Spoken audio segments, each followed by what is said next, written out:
मोदी को टारगेट करके कह रहे हैं कि मोदी तेरी कब्र खोदेगी। तो राहुल गांधी कभी एक बार अपने दादा की कब्र पे भी चले जाओ और उसे भी दुनिया को दिखाओ कि ये मेरे दादा हैं और इनकी कब्र खुदी थी, जिसे मैंने विलुप्त कर दिया। कब्र तो खुदेगी देश में, लेकिन मुगलों की खुदेगी, मुगलों की खुदेगी, उसमें से निकलने वाले कंकाल और उसका डीएनए करके इनको भी बताया जाएगा कि तुम्हारा डीएनए कहीं उनसे तो नहीं मैच हो रहा है। तुम्हारे अंदर हिम्मत है 75 साल के गिनवाओ, नहीं तो फिर तुम्हारी कब्र मोदी के 9 साल के काम से ही खुद जाएगी। अच्छा। हाँ, मोदी ने बेरोजगार किया, लेकिन स्वार्थ की राजनीति करने वालों को, वोट बैंक के लिए दंगे कराने वालों को उनका रोजगार छीन लिया। जब भारत की युवा पीढ़ी चिल्ला चिल्ला के कह रही है कि मेरे बच्चों का अधिकार हिंदू राष्ट्र है, उस पे क्यों नहीं राहुल गांधी बोलते हैं? जो दूसरों के लिए कब्र खोदता है उसके लिए पहले ही खाई तैयार है। उसके लिए तैयार है खाई, और 2024 में हो जाएगी कांग्रेस की बिल्कुल सफाई। और राहुल जी से मेरा इतना कहना है, अब राजनीति छोड़े, दाढ़ी बाटी कटा के आराम से शादी वादी कर लें, और कर लिए तो बच्चों को ले आए, दिल्ली लोगों को दिखाएं और एंजॉय करें। अमित जी ये बताइए, 24 में चुनाव आने वाला है, मोदी जी रैलियों पे रैली कर रहे हैं, अपने 9 साल के कामकाज को गिना रहे हैं, लेकिन एक तरफ कांग्रेस है ना, वो मोदी को गाली दे रही है, वो बोल रही है मोदी तेरी कब्र खुदेगी, कब्र खुदेगी। ठीक है, तो क्या लग रहा है ये 2024 के पहले ही कांग्रेस इस तरह की बयानबाजी क्यों कर रही है? क्या बौखलाहट है ये? बिल्कुल ये बौखलाहट है।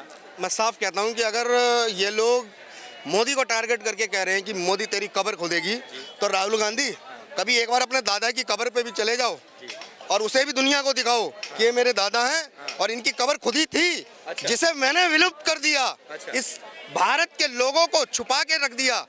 क्यों आज तक अपने दादा की कब्र पे बात ना कर पाए? ये लोग अपने दादा की कब्र पे बात नहीं कर सकते और बात करते हैं प्रधानमंत्री मोदी की कब्र खुदने की। कब्र तो खुदेगी देश में, लेकिन मुगलों की खुदेगी, मुगलों की खुदेगी, उसमें से निकलने वाले कंकाल और उसका डीएनए करके इनको भी बताया जाएगा कि तुम्हारा डीएनए कहीं उनसे तो नहीं मैच हो रहा है। क्योंकि कब्र खोदने की बात तो मुगलों कालीन से ही चल रही है ना, क्योंकि कब्र खोदने का काम तो ही नहीं का है। हमारे यहाँ कब्र नहीं खुदती है, पंच तत्व में विलीन हो जाते हैं। और ध्यान रखना, मोदी की तरफ देखोगे, मोदी की कब्र खोदोगे तो याद रखना, भारत है, सनातन संस्कृति है, कभी तुम पंच तत्व में विलीन होने के अर्थ को ना समझ जाना। हाँ, क्योंकि भारत में व्यक्ति पैदा हुआ है, 5 तत्व का शरीर है और 5 तत्व में विलीन हो जाएगा। और कब्र खुदवानी है तो एक बार कभी अपने दादा की कब्र पे भी चले जाओ, हम तो यही कहते हैं। और रह गई बात मोदी सरकार की रैली और मोदी सरकार के कार्यों की, देखिए ये लोकतंत्र है, लोकतंत्र में प्रत्येक सरकार को अपने कामों को गिनाने का हक है, वो गिनाएगी। तुमने 75 साल आज राज किया, तुम 75 साल के काम गिनवाओ, ये तय तो जनता करेगी कि किसकी कब्र खुदेगी और किसकी नहीं खुदेगी। तुम्हारे अंदर हिम्मत है 75 साल के गिनवाओ, नहीं तो फिर तुम्हारी कब्र मोदी के 9 साल के काम से ही खुद जाएगी। अच्छा। हाँ, 9 साल के काम से खुद जाएगी? बिल्कुल खुद जाएगी। दिया मोदी ने 370 हटा के इनके मुंह पे वो कहच के रैपट मारा है। जिसपे इन्होंने राजनीति केवल देश में करी। 370 की राजनीति ये लगातार करते रहे, करी है ना। देश के अंदर हमेशा मुद्दों की राजनीति इन्होंने दंगों को आधारित करके की। क्या था ये? 370 लगाने वाले कौन थे? गिनवाओ ना, राहुल गांधी गिनवाओ। 370 क्यों लगाई? 35 है क्यों लगाई? भारत के अंदर वक्फ बोर्ड क्यों बनाया? जवाब दो। 70 साल में क्यों बनाया? क्यों नहीं बात करते हो? राम मंदिर के लिए क्यों कोर्ट में जाके उस भगवान श्री राम के अस्तित्व पर सवाल उठाया? बात करो, कब्र तो तुम्हारी खोदेंगे, लेकिन भारत की जनता खोदेगी। समझ गए ना? तो ये चीज है। ठीक है, ये बताइए, कुछ साल पहले की बात है जिसमें बोला गया था चौकीदार चोर है मोदी को लेकर, तो मोदी ने उसको हथियार की तरह यूज किया और उसमें इलेक्शन में फायदा हुआ। अब फिर से बोला गया कि मोदी तेरी कब्र खुदेगी, तो क्या लग रहा है इसमें, इससे जो ये बार बार बयानबाजी दिया जा रहा है, इससे मोदी को भी फायदा होने वाला है 24 में? देखिए, मैं तो पहले भी कई बार कह चुका हूँ, कांग्रेस का युवराज बीजेपी का पोस्टर बॉय है। अच्छा भाई, अभी एक यात्रा निकाली थी, क्या नाम था उसका? भारत जोड़ो यात्रा। भारत जोड़ो यात्रा। तो उस भारत जोड़ो यात्रा में अपनी दाढ़ी का आविष्कार किया। अच्छा भाई, भारत जोड़ो यात्रा में रोजगार की बातें करना बंद करो, रोजगार की राजनीति तुमने करी। और दाढ़ी बढ़ा लेने से ना राजनीति नहीं बढ़ेगी, राजनीति ग्राउंड पर रह के बढ़ेगी। और मोदी वो ग्राउंड का स्वयं सेवी है, जिसने जमीनी स्तर पर लोगों को जाना है, लोगों की ज़रूरतों को समझा है, माताओं की ज़रूरतों को समझा है, बहनों की ज़रूरतों को समझा है। लेकिन तुम लोगों ने, अरे तुम अपनी 75 साल की राजनीति में ये बताओ, तुम्हारे ही राजनीति में गरीबी हटाओ का नारा दिया, रोजगार का नारा दिया। 75 साल तुमने शासन किया, कहाँ है रोजगार? अगर रोजगार तुमने अपने वादे को पूरा कर दिया तो आज भारत में तो सारे रोजगार काम कर रहे होते ना। लेकिन यही कहते हैं कि भारत बेरोजगार हो गया, यही कहते हैं। 9 साल की राजनीति में, मतलब 70 साल की इनकी राजनीति, जिसमें रोजगारों पे वोट लेके गरीबों को रोजगार दिया और खुद ही साबित नहीं कर पा रहे हैं और खुद ही लोगों को बता रहे हैं भारत बेरोजगार हो गया है। वो तो बोल रहे हैं कि 10 सालों में ना, पिछले 9 सालों में ना, ये रोजगार सब बेरोजगार हो गए। जिसको रोजगार हमने दिया था उनको मोदी ने भी बेरोजगार कर दिया। हाँ, मोदी ने बेरोजगार किया, लेकिन स्वार्थ की राजनीति करने वालों को, वोट बैंक के लिए दंगे कराने वालों को उनका रोजगार छीन लिया। जो पार्टियां मंदिर मुद्दे को अपना वोट बैंक का रोजगार मानती थी, उसको खत्म करने का रोजगार खत्म कर दिया। क्योंकि इनका रोजगार केवल इतना था कि फूट डालो, राज करो। भारत की एक एक भूमि या तो अपने किसको, जीजा को, रॉबर्ट वाड्रा, उसको बेचवा दी, बाकी बची वक्फ बोर्ड में डलवा दी। तो भाई हम भी तो बात करेंगे, ये कौन से रोजगार में बंटवा दी? ये भारत की भूमि किस रोजगार के आधार पे वक्फ बोर्ड में डलवाई? किस रोजगार के आधार में आपने अपने दामाद सोनिया के, तुम्हारे जीजा, उसको पूरा का पूरा गुड़गांव बिकवा दिया? ये कौन सी बात करते हैं? वो भी बोलते हैं ना कि मोदी ने पूरे देश को अडानी के हाथों बेच दिया है। देखिए, बाहर के उद्योगपतियों को आप लोग कहते हैं कि वो इतना उद्योगपति है, इतना सक्सेसफुल है। मुझे ये समझ नहीं आ रहा कि भारत की कांग्रेस पार्टी अपने देश के जो सक्सेसमैन बिजनेसमैन है उनको सपोर्ट करने की बजाय उनको गिराने का काम करती है।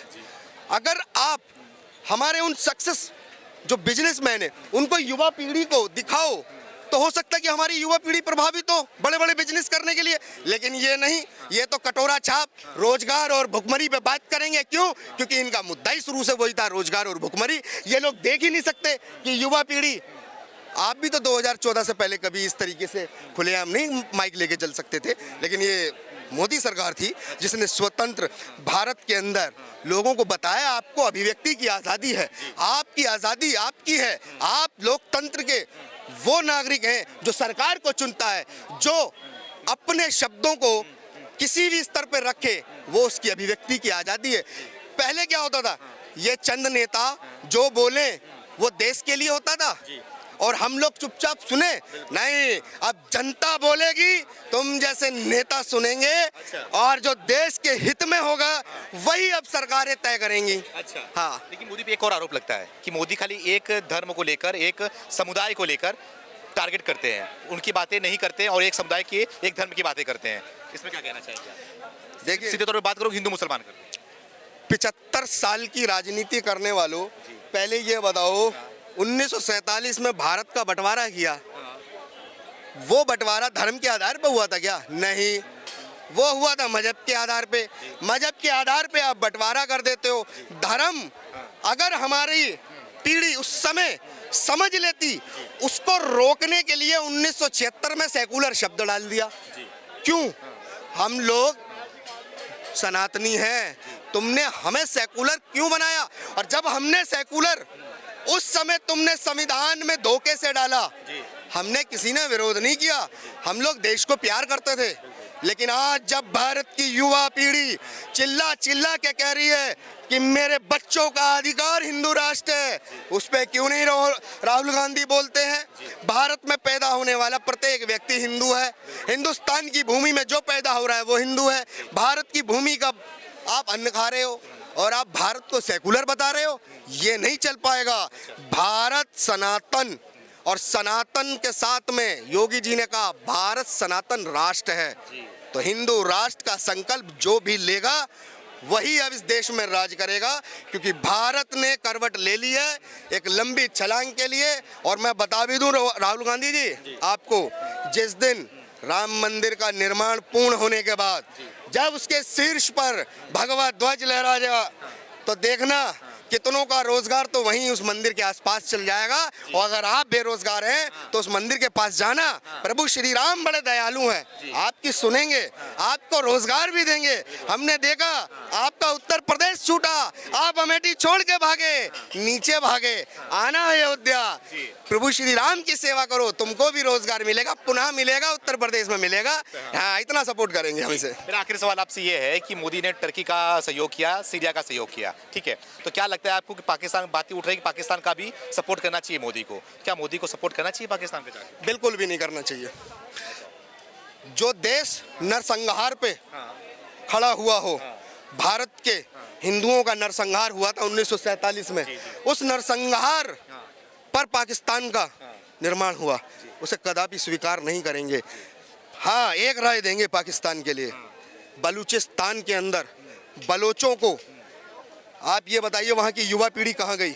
वहाँ 22 साल, 23 साल, 24 साल के नौजवान कहाँ गायब कर दिए पाकिस्तान ने? हम राय देंगे पाकिस्तान के और पाकिस्तान की उस आवाम को, उस जनता को कि उठो, खड़े हो जाओ, बंद मकानों से बाहर निकलो, ये कट्टरपंथियों की सरकारों का विरोध करो और पाकिस्तान के 3 टुकड़े करो। 3 टुकड़े करो? बिल्कुल।